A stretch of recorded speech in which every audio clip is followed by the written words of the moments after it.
तो मुझे राधे राधे कहना सिखा दे, कन्हैया तेरा क्या बिगड़े। तो देखो हमारी बरसाने वाली का नाम कन्हैया हमें सिखाते हैं और फिर उसी नाम को लेने से हमारा कल्याण हो जाता है। तो प्रेम से बोलो राधे राधे। बड़े भाग मानुष तनु पावा, सुर दुर्लभ सब ग्रंथन गावा। तो बड़े भाग्य से दुर्लभो मानुषो देहो देह नाम क्षण भंगुर, तत्रापि दुर्लभम मन्ने वैकुंठ प्रिय दर्शनम।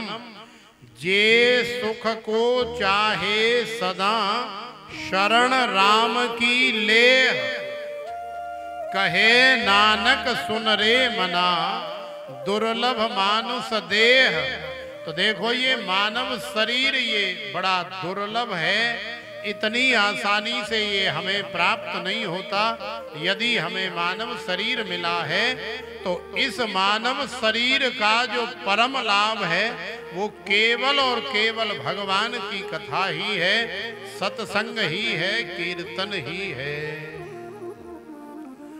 द्वापरे समनु प्राप्ते तृतीये युग पर्यये, जातः पराशराद्योगी वासव्याम कलया हरे।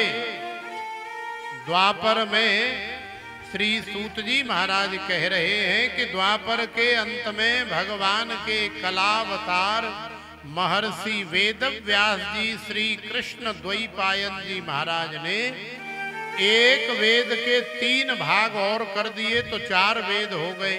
एक एक करके 6 शास्त्रों की रचना कर दी और एक एक करके 17 पुराणों की रचना कर दी। काय के लिए कर दी? कादे वास्ते करी? कादे वास्ते करी मैया? साडे कल्याण वास्ते करी।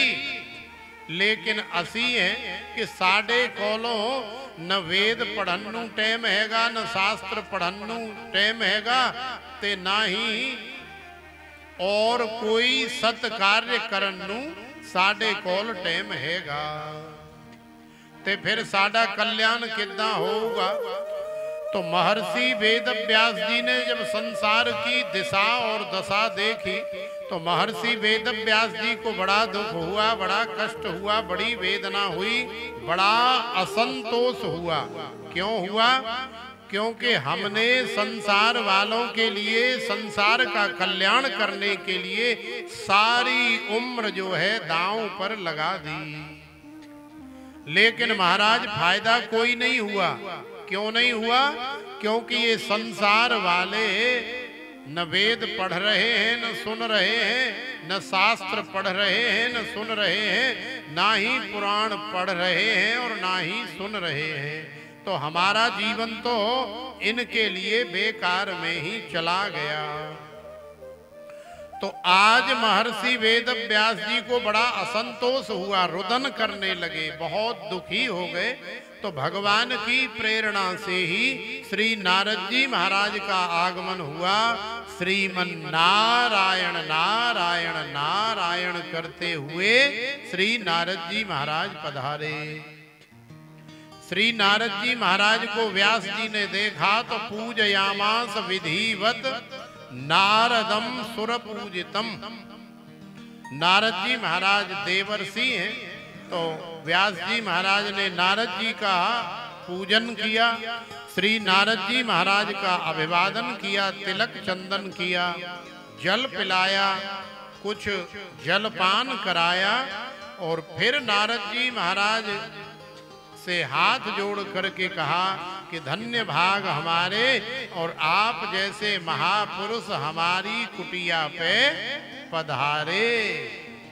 तो प्रेम से बोलो राधे राधे। पाराशर्य महाभाग भवतः कच्चिदात्मना, परितुष्यत शारीर आत्मा मानस एव वा। हे पराशर नंदन, हे व्यास जी महाराज, आप इतने दुखी क्यों हो रहे हो, आप इतने परेशान क्यों हो रहे हो, कारण क्या है। तो महर्षि वेद व्यास जी ने अपनी आप बीती सारी कहानी नारद जी को बताई। तो नारद जी महाराज ने कहा कि देखो व्यास जी, ठीक है, आपने अपनी मर्जी से बहुत परोपकार का कार्य किया, सारा जीवन संसार के कल्याण के लिए लगा दिया। अब जरा हमारे कहने से आप एक छोटा सा कार्य और कर। अरे और साल 6 महीना लग जाएंगे महाराज। तो आज नारद जी ने जब कहा तो व्यास जी ने हाथ जोड़ दिए, बोले महाराज अब हमारे बस की बात नहीं है, अब हमारे अंदर इतनी ऊर्जा नहीं है, इतनी सामर्थ्य नहीं है, हमने अपना संपूर्ण जीवन गंवा दिया, हमारे बाल सफेद हो गए, दाढ़ी सफेद हो गई, अब हमारे अंदर दम नहीं है। नारद जी ने समझाया कि देखो महाराज, आपने जो किया अच्छा किया, लेकिन आपने ये सब करने से पहले अरे कम से कम ये संसार वालों की भी थोड़ी सी रुचि देख लेते तो और ज्यादा आनंद की बात होती। तो आपसे हमारी प्रार्थना है कि अब आप एक ऐसे ग्रंथ की रचना करें जिसमें केवल और केवल भगवान की कथा, भगवान के भक्तों के परम पावन चरित्र हो और उसमें इतना आनंद रस हो कि उसे पीने से, उसे श्रवण करने से कभी भी कोई न अघाए और ना ही तृप्त हो, हमेशा सुनता ही रहे, सुनता ही रहे, उसके अंदर आनंद उठता ही रहे या आनंद जो है उमड़ता ही रहे। और हाँ व्यास जी, हम आपसे जो कह रहे हैं ये कोई कल्पित या कोरी बात नहीं, ये हमारा अपना निजी अनुभव है। आज हम आपके सामने नारद बन करके खड़े हैं तो महाराज हम सीधे पहले से ही नारद नहीं थे, हमें भगवान ने ही कृपा करके नारद बनाया है। तो नारद हम कैसे बने, इसकी कथा सुनाई। नारद जी महाराज कहने लगे कि अहम पुरातीत भवे भवम मुने दास्यास्तु कस्याश्चन वेदवादिनां निरूपितो बालक एव योगिनां शुश्रूषणे प्रावृष निर्विविक्षताम्। देखो महाराज, हम भी पूर्व जन्म में पहले एक दासी के पुत्र थे। हमारी माँ दासी थी, हमारी माँ घर घर जा करके बासन मांजती थी, हमारी माँ घर घर जाके लोगों के कपड़े धुलती थी, हमारी माँ घर घर जाके झाड़ू लगाती थी, चौका बर्तन करती थी और भोजन भी बनाती थी। तो इतनी सेवा करने के बाद जब मालिक लोग, घर वाले जो 2-4 रोटी या लत्ता कपड़ा फटे पुराने मैले कुचैले उतरे हुए जो हमें दे देते थे, उन्हीं से हमारी माता और हमारा गुजारा होता था। ऐसी हमारी हालत थी महाराज, आपको क्या बताएं। लेकिन भगवान कितने दयालु हैं, कितने कृपालु हैं, ये तो अभी आपको आगे पता लगेगा। लेकिन महाराज हमारी माँ के अंदर इतना सब कुछ होने के बावजूद भी संतों के प्रति बड़ा भाव था, बड़ी श्रद्धा थी और जब भी समय मिलता था, जब भी अवसर मिलता था, वो कोई भी सेवा करने से चूकती नहीं थी। कभी गांव में पिंड में संत आ जाएं, सत्संग हो रहा हो तो सारे काम जल्दी से कर करा के सत्संग में जाती थी। उस समय हम तो गर्भ में ही थे और जब हम बाहर आ गए तो फिर हमें वो अपनी गोद में अपने साथ ले करके जाने लगी। महाराज धीरे धीरे जब इसी तरह से कई वर्ष हमारी माता का ये क्रम चलता रहा तो हमारी माता तो भगवान की परम भक्त थी ही, संतों की परम सेविका थी ही, लेकिन महाराज हमें भी वही संस्कार आ गए। हमारे अंदर भी भगवान के प्रति प्रेम और प्रीति जागृत हो गई।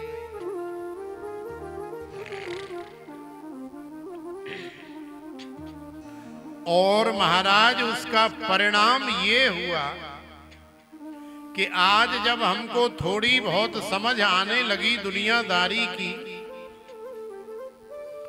तो हमारे मन में ऐसा भाव आ गया कि हम शादी विवाह नहीं करेंगे, हम इस संसार के चक्कर में नहीं पड़ेंगे, हम भगवान का भजन करेंगे, बंदगी करेंगे, कथा सुनेंगे और कथा करेंगे।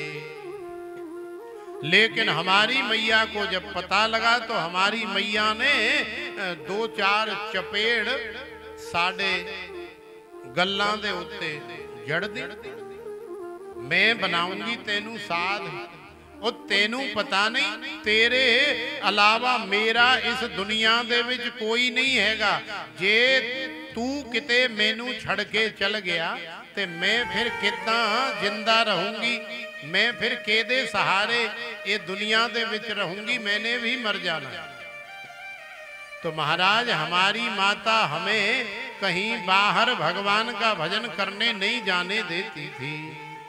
अब एक दिन मुझे भगवान से इतना प्रेम हो गया था कि एक दिन मेरे मन में थोड़ा रोष में ये भाव आ गया कि हे प्रभु, हमारी मैया आपका भजन करने में बाधा बन रही है, बाधक बन रही है, तो आपसे प्रार्थना है कि हमारी मैया को जल्दी से जल्दी ये दुनिया से आप उठा लो, तो फिर निश्चिंत हो करके, आजाद हो करके हम आपका भजन करेंगे।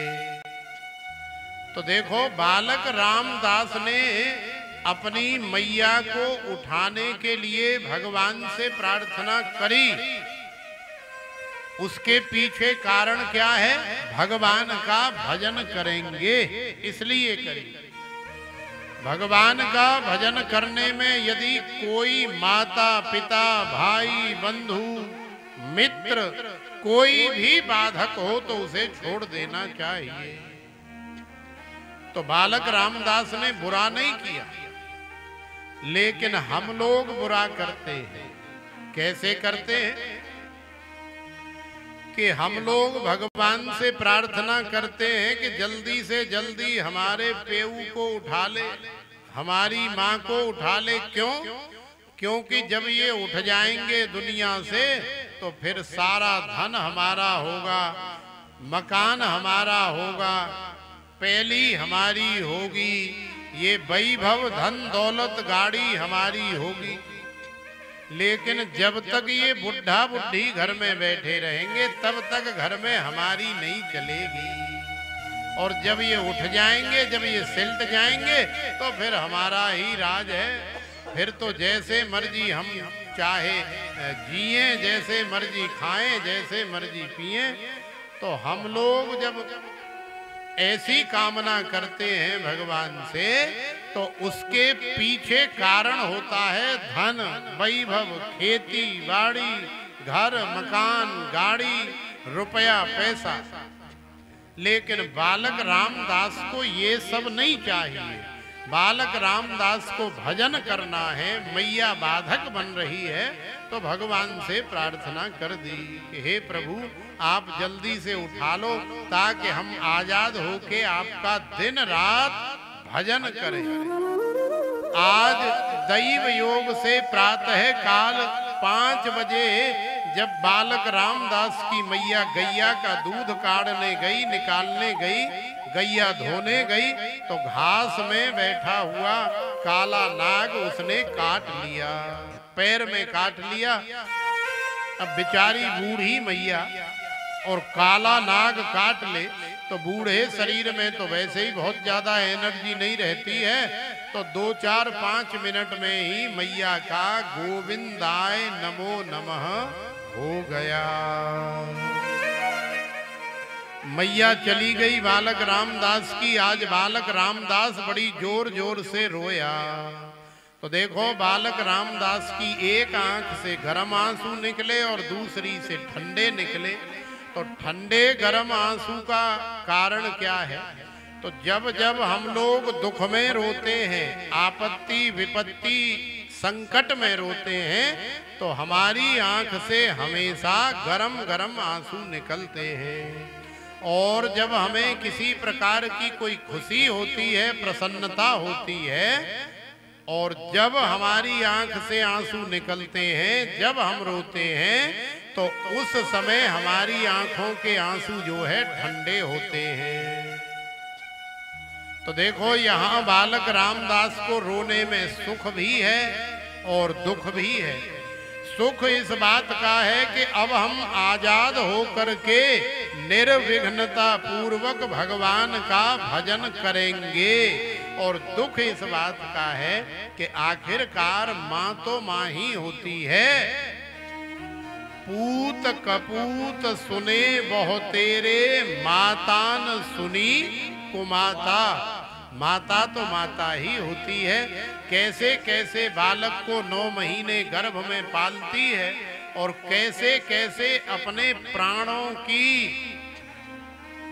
बलि चढ़ाने के लिए राजी हो जाती है। माने जब बालक को जन्म देना होता है, संसार में लाना होता है, तो उस समय माता के प्राण उसकी हथेली पे ही होते हैं, चाहे ऑपरेशन के माध्यम से हो और चाहे नेचुरल हो। माने उसके साथ कुछ भी हो सकता है। तो अपने प्राणों की परवाह न करके हमें इस संसार में लाती है और फिर हमारा पालन पोषण करती है। भयंकर सर्दी पड़ रही है, शीत पड़ रहा है, बालक 1 नंबर भी कर देता है, बिस्तर में 2 नंबर भी कर देता है, बिस्तर गीला हो जाता है भरी ठंड में, दिसंबर जनवरी के महीने में। तो माता जो है गीली जगह स्वयं सो जाती है और सूखी जगह बालक को सुलाती है। ये उसकी बड़ी कृपा है, बड़ी करुणा है, बड़ा उसका वात्सल्य भाव है, जो केवल और केवल माता ही कर सकती है। बालक चाहे कितना भी मलिन क्यों न हो रहा हो, चाहे कितना भी गंदगी से क्यों न भरा हो, तो भी माता उसे हृदय से लगाती है, गोद में लेती है। लेकिन महाराज किसी पिता को यदि मैला कुचैला गंदा बालक आप देने का प्रयास करोगी, तो वो आपको फटकार देगा, झड़क देगा। ओ यार तेनू दिखदा नहीं किन्ना गंदा हो रहा, ओ इनू साफ दे कर पहले, बात देना मैनू। तो जदों तुसी उन्हें साफ करोगी, नहलाओगी, धुलाओगी, फिर वधिया तेल पानी लगा के चिकना चुपड़ा बनाओगी, फिर ओदे पे उन्हें भड़ाओगी, ते उदों उन्हें लेना। तो देखो ऐसी है भगवान की भक्ति। भगवान की भक्ति हमारी माँ है और हम उसके मैले कुचैले बालक हैं। अनेकों प्रकार का मैल, अनेकों प्रकार की गंदगी हमारे इस शरीर में, जीवन में भरी पड़ी है। और जब हम भक्ति रूपी माँ को अपने जीवन में लाते हैं, तो वो अपनी भक्ति से, अपने पुरुषार्थ से हमें सुंदर बनाती है, नहलाती है, धुलाती है, बढ़िया चिकना चुपड़ा निर्मल बनाती है। और फिर हमारे पिता भगवान श्री कृष्ण के पास हमें लेकर के जाती है और फिर ठाकुर जी हमें बड़ी प्रसन्नता से लेकर के अपनी गोद में बिठाते हैं। तो ये है भक्ति मैया का स्वरूप। तो भक्ति माँ भी माँ है और इस संसार की माँ भी माँ है। आखिरकार माँ तो माँ होती है। पिता के ऋण से कोई उऋण होना चाहे तो हो सकता है, शादी कर ले, ब्याह कर ले, 2-4 बालक उत्पन्न करे तो उऋण हो गया। ऋषि मुनियों का हमारे ऊपर ऋण है, सूखे पत्ते खा खा करके हमारी किसी भी प्रकार की सेवा के बिना ही उन्होंने हमारे लिए वेद लिखे, शास्त्र लिखे, पुराण लिखे। तो उनका अध्ययन करके, उनको पढ़ के, पाठ करके, उनको सुन के ऋषियों के ऋण से भी उऋण हुआ जा सकता है। देवताओं का भी हमारे ऊपर ऋण है कि देवताओं ने कबहु के करे करुणा नर देही, देत ईस बिनु हेतु सनेही। देवताओं ने भी हमें कृपा करके, करुणा करके ये मानव शरीर प्रदान किया है। तो देवताओं का यजन करके, देवताओं के लिए यज्ञ करके, हवन करके, पूजा करके, पाठ करके, भोग लगा के हम देवताओं के ऋण से भी उऋण हो सकते हैं। लेकिन यदि कोई चाहे कि मैं अपनी माता के ऋण से भी उऋण हो जाऊं, तो भैया अभी तक माता के ऋण से उऋण होने की व्यवस्था नहीं है। माता के ऋण से उऋण होने का कोई भी उपाय संसार में नहीं है। साधु सन्यासी के लिए भी शास्त्र में आया है कि वो अपने पिता का त्याग कर सकता है, भाई का त्याग कर सकता है, पत्नी का त्याग कर सकता है, संतान का भी त्याग कर सकता है। लेकिन माता जब भी उसे मिले तो वो चाहे कितना भी बड़ा मठाधीश, मंडलेश्वर, जगतपति, कितना भी बड़ा ब्रह्मांड गुरु क्यों न हो गया हो, लेकिन माँ के चरण स्पर्श करके उसे प्रणाम करने का शास्त्र ने भी आदेश दिया है कि माँ से बड़ा कोई नहीं हो सकता। माँ तो आखिरकार माँ ही होती है। तो बालक रामदास दुखी इसलिए है कि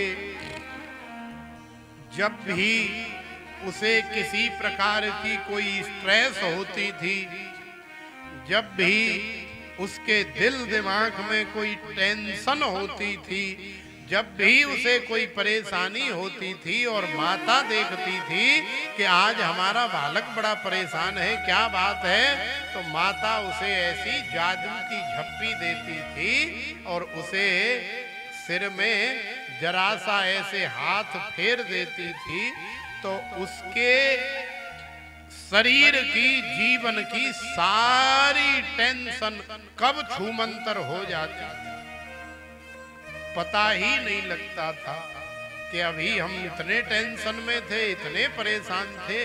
लेकिन माँ ने जैसे ही गले से लगाया, झप्पी पाई, सिर पे नेक हाथ फेर दिया, सो ही हम जो है स्वस्थ हो गए, एकदम मस्त हो गए। तो भैया माँ तो माँ होती है, माँ की हमेशा हर बालक को रिस्पेक्ट करनी चाहिए। अरे बालक को क्या, हमने कहा ना कि कोई ब्रह्मांड गुरु भी हो जाए, भगवान राम ने अपनी माँ की कैसी सेवा करी, माँ की आज्ञा मान करके ही। कैकई कौन है? भगवान राम की माँ ही तो है।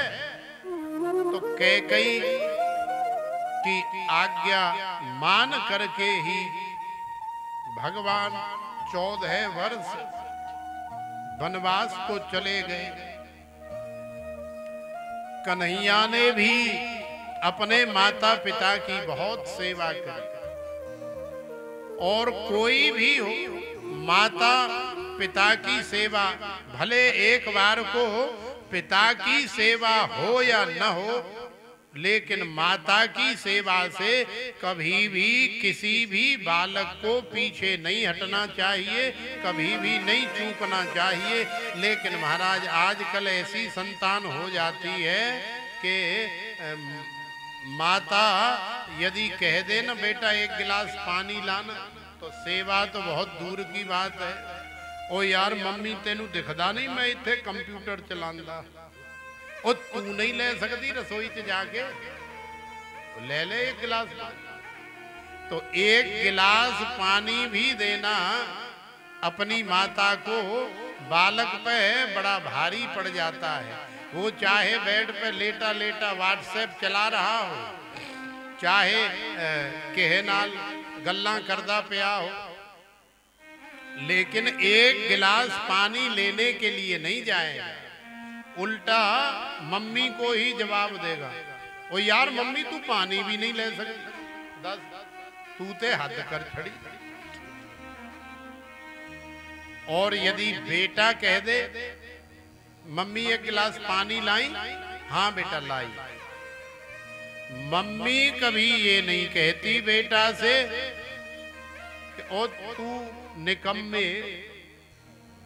तू मोबाइल नाल लग्या पिया है, कंप्यूटर चला रहा है, तू अपने आप पानी नहीं ले सकता। नहीं, माता कभी जवाब नहीं देगी, हाँ बेटा हुने ही लाई, ते पानी दा गिलास लेके जाएगी और जल पिलाएगी। तो आखिरकार माता तो माता ही होती है। इसलिए माँ को हमेशा प्रणाम करना चाहिए, माँ की हमेशा रिस्पेक्ट करनी चाहिए। माता के समान और संसार में कोई नहीं होता है। तो बालक रामदास को आज बड़ा दुख है, लेकिन आजकल महाराज क्या करें, ये मोबाइल का जमाना है और मोबाइल के चक्कर में हम लोगों की इतनी व्यस्तता बढ़ गई है, इतने बिजी हो गए हम लोग। मोबाइल का सदुपयोग भी बहुत है और मोबाइल का दुरुपयोग भी बहुत है।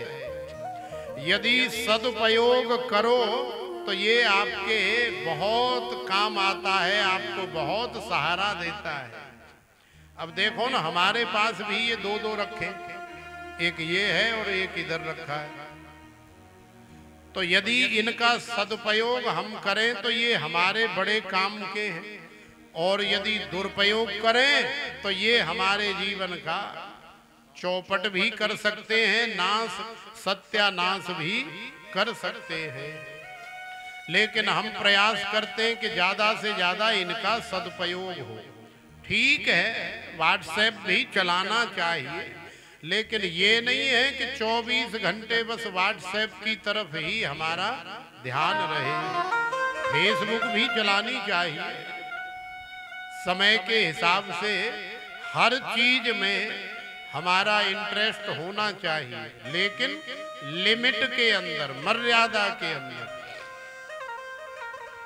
यदि 24 घंटे 12 महीने अहरनिश केवल उसी में ध्यान रहेगा तो बैठे तो हैं हम कथा में, लेकिन ध्यान हमारा फेसबुक में है कि कौन सी पोस्ट पे किसने क्या कमेंट किया है, किसने लाइक किया है, उंगली फेरते जा रहे हैं और आगे उसे देखते जा रहे हैं। कथा इधर से सुन रहे, उधर से निकलती जा रही है, महाराज क्या कह गए पता ही नहीं लगा। YouTube भी बड़े काम की चीज है, वो भी चलानी चाहिए। उसमें न जाने कितने सुंदर सुंदर भगवान के भजन आते हैं, न जाने कितनी सुंदर सुंदर उसमें महापुरुषों की वाणियां आती हैं, महापुरुषों की कथाएं आती हैं। तो यदि मोबाइल का हम सदुपयोग करें तो मोबाइल बहुत अच्छी चीज है। कोई कितना भी दूर बैठा हो, 1 मिनट में वीडियो कॉल करके हम उससे देख करके बात कर सकते हैं।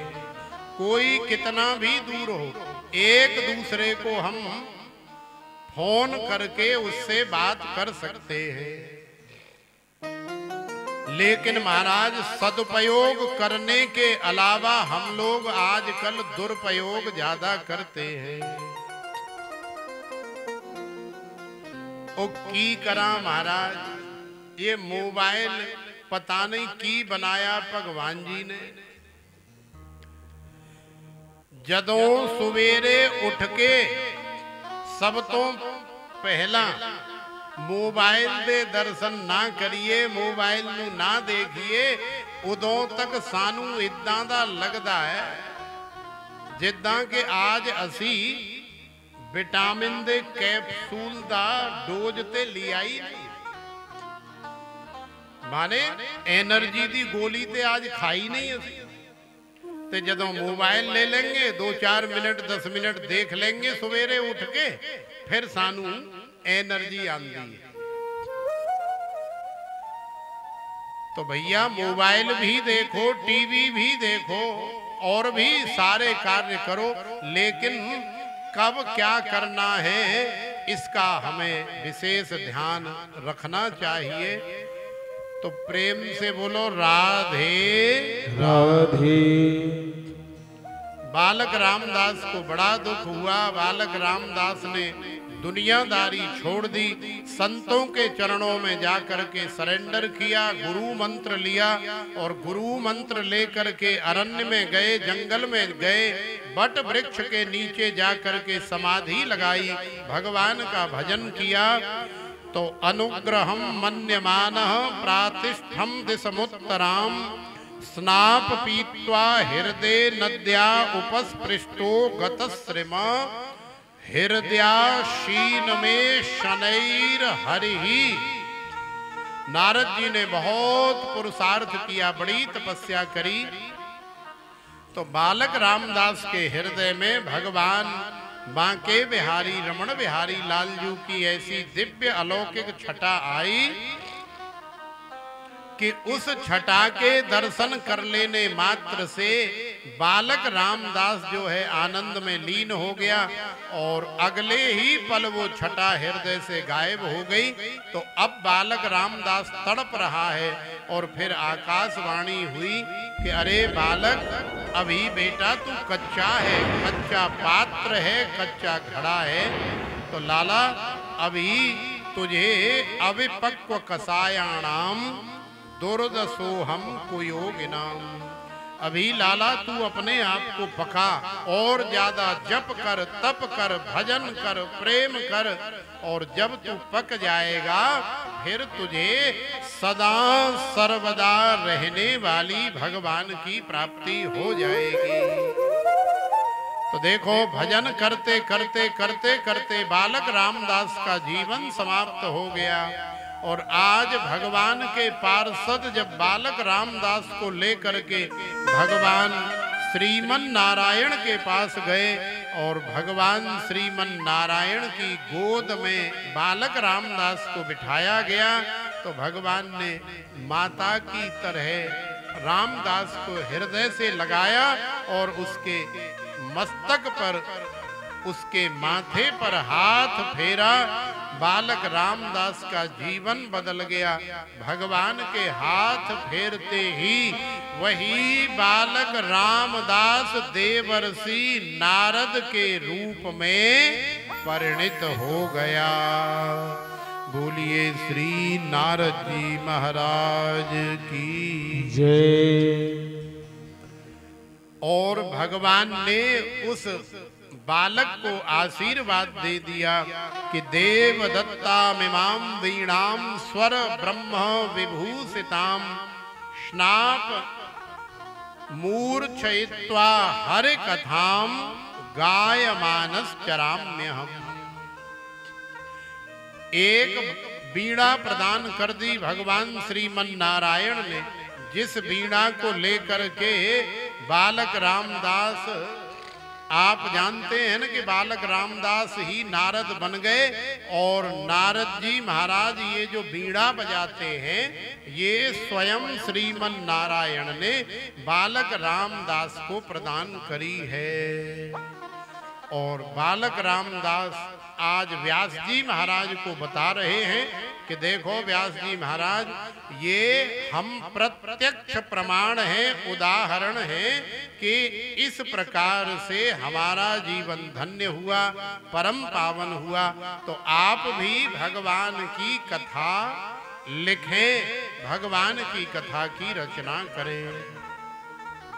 महर्षि वेद व्यास जी को नारद जी की बात समझ में आ गई और नारद जी महाराज ने अहमेवासमेवाग्रे नान्य यत सद सत्परम पश्चादहम यदे तच्च योव शिष्येत सोस्म्यहम ऋतेर्थम यत् प्रतीयेत न प्रतीयेत चात्मनि तद विद्यादात्मनो मायाम यथा भासो यथा तमः यथा महान्ति भूतानि भूते सूच्यावचेस्वनु प्रविष्टान्य प्रविष्टानि तथा तेसून तेस्वहम एतावदेव जिज्ञास्यम तत्व जिज्ञासुनात्मनः अनवयव्यतिरेकाभ्याम यस्यात् सर्वत्र सर्वदा।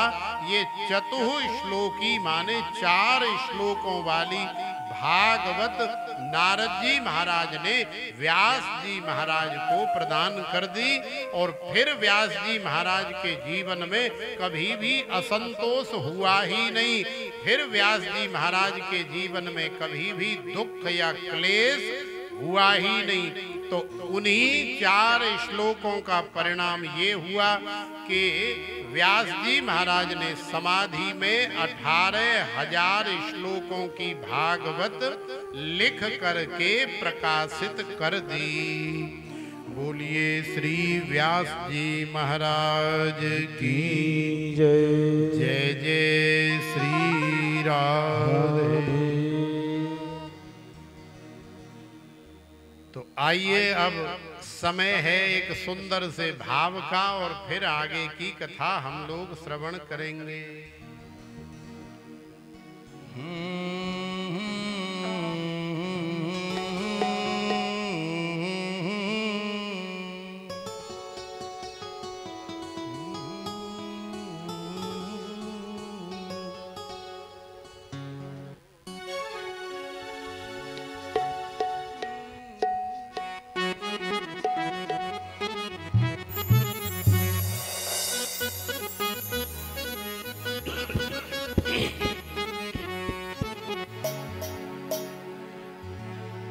मैनू ब्रज दे सुपने आंदे ने इंज लगदा श्याम बुलांदे ने। मैनू ब्रज दे सुपने आंदे ने इंज लगदा श्याम बुलांदे ने। मैनू ब्रज दे सुपने आंदे ने इंज लगदा श्याम बुलांदे ने। मैनू ब्रज दे सुपने आंदे ने इंज लगदा श्याम बुलांदे ने। मैनू ब्रज दे सुपने आंदे ने इंज लगदा श्याम बुलांदे ने। मैनू ब्रज दे सुपने आंदे ने इंज लगदा श्याम बुलांदे ने। मैनू उठदे पैंदे सुनदे जगदे नसारवे दिलदार दम में वृंदावन नू जाना है मेरा ठाकुर वाजा मारदा। मैं वृंदावन नू जाना है मेरा ठाकुर वाजा मारदा। मैनू ब्रज दे सुपने आंदे ने इंज लगदा श्याम बुलांदे ने। मैनू ब्रज दे सुपने आंदे ने इंज लगदा श्याम बुलांदे ने।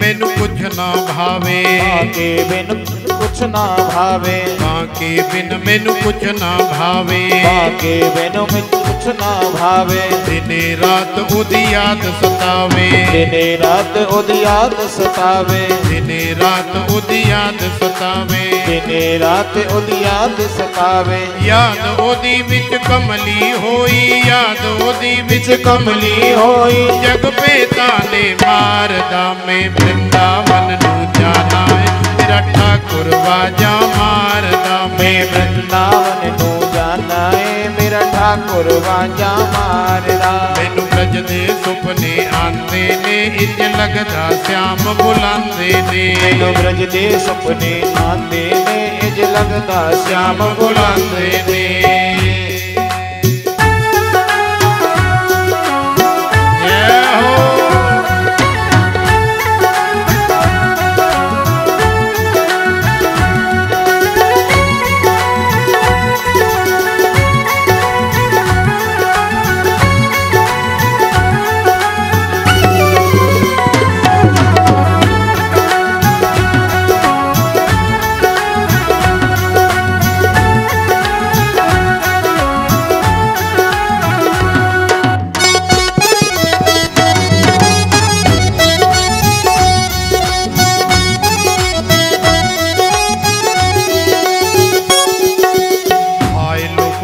गल ना टोको, आए लोगो मेरी गल ना टोको, आए लोगो मेरी गल ना टोको, आए लोगो मेरी गल ना टोको। वृंदावन जाना ना रोको, वृंदावन जाओ ना रोको, वृंदावन जानो ना रोको, वृंदावन जानो ना रोको। संता भगता नाल नजारा, संता भगता नाल नजारा, लूटन देव दीदार दा। मैं वृंदावन नू जाना है ठाकुर वाजा मारदा। मैं वृंदावन नू जाना है मेरा ठाकुर वाजा मारदा। मैनू ब्रज दे सुपने आंदे ने इंज लगदा श्याम बुलांदे ने। मैनू ब्रज दे सपने आंदे ने इंज लगदा श्याम बुलांदे ने।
जग तो न्यारा है, वृंदावन जग तो न्यारा है, वृंदावन जग तो न्यारा है, वृंदावन जग तो न्यारा है, वृंदावन जग तो न्यारा है, वृंदावन जग तो न्यारा है। प्रेम भक्ति दा द्वारा है, प्रेम भक्ति दा द्वारा है, प्रेम भक्ति दा द्वारा है, प्रेम भक्ति दा द्वारा है, प्रेम भक्ति दा द्वारा है, प्रेम भक्ति दा द्वारा है। कहे मधुमय ठाकुर द्वारा, कहे मधुमय ठाकुर द्वारा, मैं सारे संसार दा। मैं वृंदावन नू जाना है ठाकुर वाजा मारदा। मैं वृंदावन नू जाना है मेरा ठाकुर वाजा मारदा। मैनू ब्रज दे सुपने आंदे ने इंज लगदा श्याम बुलांदे ने।